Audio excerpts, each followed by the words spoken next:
Yo, what's up? My name is Blessing, and I wanted to make a quick video about E3 since E3 is coming up and it is an exciting time. A lot of new announcements are going to be made. A lot of stuff that we already know about is going to be expounded upon, and we get the chance to see some of our favorite games either get revealed or get revisited or rebooted or remixed or get a sequel or whatever.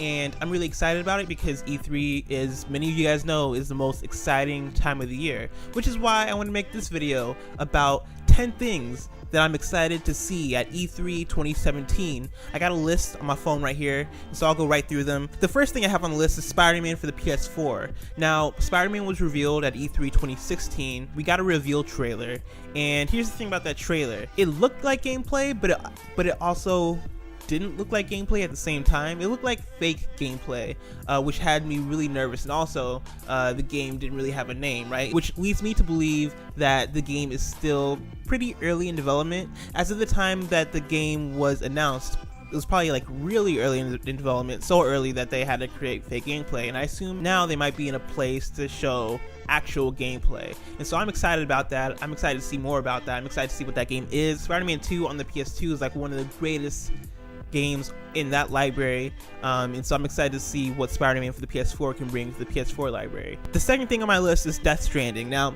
here's the deal about Death Stranding. Death Stranding is a weird situation because the game is so early in development since Kojima just partnered with PlayStation, and so we're in a place where that game is probably nowhere. Like, that game, they're probably still trying to figure out the story. They're still kind of figuring things out for the development of that game. So that game is really early. However, we have multiple trailers out for that game now, and something tells me that they're not going to stop the hype train. The thing about Kojima is that as much as a Kojima game is the core of the experience, leading up to the game's release is also somewhat core to that experience, which has me excited because the first trailer that dropped had some nuggets in it. The second trailer that dropped had some like really big nuggets in it. You know, the parts where like if you sync up the two trailers, there you can see the baby transporting from one trailer to another trailer. Like, crazy stuff like that is why we love Kojima and why we are excited about Death Stranding. And so I'm excited to see what happens with that. The third thing on my list is Sonic Forces. Now, Sonic Forces is exciting. Sonic Forces, I'm excited about for multiple reasons. One of the reasons is that we haven't had like a really great Sonic game since Sonic Generations, and Sonic Forces looks like it's following in those footsteps. Also, there's the idea of create a character, and creating a character isn't something that you've been able to do in any of like the mainline Sonic games. It's something that the online community has kind of taken and run crazy with. However, we've not been able to do that in a very official capacity, which means that Sonic Forces is kind of monumental in the Sonic cinematic universe. So Sonic Forces, I'm hyped for. Really, I didn't just ready to play the game. I don't even know if like more E3 footage can get me more hype, because this game so far is kind of everything I want it to be, and it's okay. Like, the thing about Sonic Forces is that it's probably not going to be like this crazy game that comes out and changes the game industry, right? It's probably gonna be like a 7 or an 8, but that's kind of all I want from a Sonic game. So I'm excited about Sonic Forces. I'm excited to see what I see at E3. Fourth on my list is Kingdom Hearts 3. We've seen quite a bit of Kingdom Hearts 3. I'm still kind of iffy. This game could come out in 2018.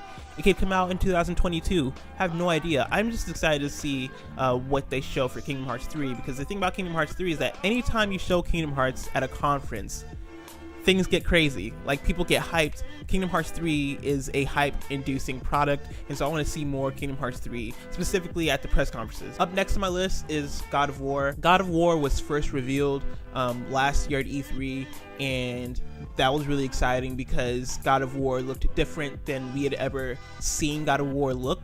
Instead of the kind of top-down, not really top-down, but like the more zoomed-out look, very action-y kind of focus that God of War has had for a while. Now we see God of War with more of a 2017 look to it, right? It looks more like Last of Us, it looks more like Tomb Raider, and I think that makeover for God of War shows a lot of potential, shows a lot of promise, because God of War is a series that kind of needs something new. It needs something fresh. It's kind of stale at this point, and so to see something fresh for God of War is really exciting, and so I'm excited to see what happens with that. Detroit Become Human is another thing I'm really excited about, because Detroit Become Human is a game by Quantic Dream, and if you're familiar with Quantic Dream, they did Heavy Rain, they did Beyond Two Souls, and those two games are games that I like a lot. They also did Fahrenheit for the PS2. Those games I think are very special games. They approach storytelling in very special ways. Heavy Rain did very interesting things with choice in games, and I believe that Detroit Become Human, from what we've seen so far, it seems like they are really going for it as far as player choice. I predict that we will see it hopefully by spring 2018. There's a possibility it might be ready by fall 2017, but if not, then I think for sure spring 2018 we'll see it. I just want a release date. I want to see some more gameplay, and I think I'd be good with just that. Mario Odyssey is a game that I'm really excited to see. Nintendo has already said that we'll see more of that at E3, and I'm excited to see it because this game, when it was announced, was touted as having a more sandbox kind of feel to it. It was compared to Mario 64 and Mario Sunshine, and these are games that, unlike the Mario Galaxy games, which are also like really good, like the Mario Galaxy games are excellent games, but they are different from those games in the fact that there's more exploration involved. And in my 3D platformers, I love exploration. That's why I love Donkey Kong 64 so much, is because you get to explore. And so I'm excited to see exploration happen in Mario Odyssey, because that is the roots of the 3D Mario games, and to go back to those roots I think would do a great service for Mario Odyssey. Next up, I have Sonic Mania. Sonic Mania is dope because it's 2D Sonic reimagined. It's kind of like a remaster, but it's not a remaster because there's brand new levels.